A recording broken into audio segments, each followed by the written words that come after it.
जी चाहिए तो थोड़ी बस जी जी प्रधान जी, आज क्या मांग को लेकर रोहतक उपायुक्त से मिले आप? आज रोहतक जिले के हमारे कलानौर ब्लॉक के कुछ सरपंच साथियों के ऊपर वीडियो कलानौर ने मुकदमा दर्ज करवाया। उसी विषय में हम डीसी साहब से मिले थे। डीसी साहब ने आश्वासन दिया कि इस मामले को जल्दी ही खत्म किया जाए। क्या मामला था? मामला काफ़ी दिनों से हमारे सरपंच साथी परेशान थे। एक तो एस्टीमेट नहीं बना रहे थे अधिकारी का, और सरपंच जिस कार्य की एस्टीमेट की बात करते थे वो दूसरे कार्य का एस्टीमेट बनाने की बात करते थे।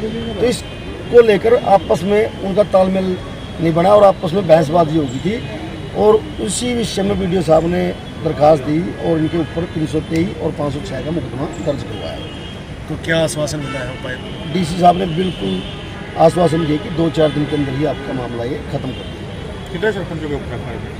5 सरपंचों के 5-6 सरपंचों के ऊपर मुकदमा दर्ज हो गया। ठीक। हाँ हाँ बिल्कुल। और एक हमारा उद्देश्य था, आज 5 नवंबर की टोहाना के अंदर रैली रखी है, पंचायती राज अधिकार बचाओ। तो सभी सरपंच साथियों को मैं निमंत्रण देने के लिए भी आया था कि सभी साथी 5 नवंबर को अपने गांव से एक सरपंच एक बस लेकर टोहाना पहुंचेगा, और पूरे हरियाणा की पंचायतें 5 नवंबर को टोहाना में इकट्ठा होंगी। और 5 नवंबर तक अगर मौजूदा सरकार पंचायती राज के अधिकार नहीं देती तो 5 नवंबर को पूरे हरियाणा की पंचायतें वहाँ से आने वाले लोकसभा और विधानसभा चुनाव के अंदर बीजेपी और जेजेपी सरकार को सत्ता से बाहर करने का काम करें। क्या बहिष्कार का फैसला लिया जा सकता है? बिल्कुल 5 नवंबर को पूरे हरियाणा की पंचायतें इकट्ठा होकर चुनाव का फैसला लेंगे। हम बहिष्कार का भी फैसला, बहुत बड़े फैसले लेंगे जिससे हम सरकार की मुश्किलें बढ़ा देंगे, क्योंकि ये लड़ाई अपने अपने गाँव को बचाने की और पंचायती राज को बचाने की लड़ाई। इसमें कोई विपक्ष के नेता भी शामिल होंगे या सरपंच? देखिए 5 नवंबर तक का टाइम हमने मौजूदा सरकार को दिया। अगर पूर्ण पंचायती राज के अधिकार नहीं दिए जाते तो बिल्कुल हम विपक्ष को बुलवाने का काम भी करेंगे। हम खुला सरकार के खिलाफ जाएंगे और जो मजबूत साथी होंगे उनका साथ देने का काम करेंगे। किस प्रकार के फैसले लेंगे? चुनाव के अंदर ना हम बीजेपी को वोट डालेंगे और ना अपने लोगों को जागरूक करेंगे। भाई अपने गाँव को बचाने की और पंचायती राज को बचाने की लड़ाई है। सरकार के खिलाफ वोटिंग करवाएंगे, बीजेपी दोनों और जेजेपी के खिलाफ वोटिंग करवाएंगे। बिल्कुल इनका लोगों का बाइकाट करेंगे। आज गांव के अंदर हर व्यक्ति दुखी है। फैमिली आईडी के नाम पर पहले पंचायतें सर्वे करके देती थी, भाई मेरे गांव के अंदर इस व्यक्ति राशन कार्ड के लायक है, ये व्यक्ति जो मकान के रिपेयर के पैसे मिलते हैं उसके लायक। लेकिन अब ये ऑनलाइन वाला सिस्टम ऐसा आया कि हर व्यक्ति दुखी है। किसी का राशन कार्ड कट गया है, किसी की तनख्वाह कट गई है। सरकार की गलत नीतियों के कारण हर वर्ग दुखी है। सरपंच जी, इसका कोई रास्ता है आपकी तरफ से, कोई सुझाव कि क्या होना चाहिए? हमारा तो एक ही सुझाव है, जो संविधान के अंदर अधिकार दिए गए हैं, पंचायती राज के अंदर जो अधिकार दिए वो पूर्ण रूप से दिए जाए, ताकि हम अपने अपने गाँव का विकास कर सके।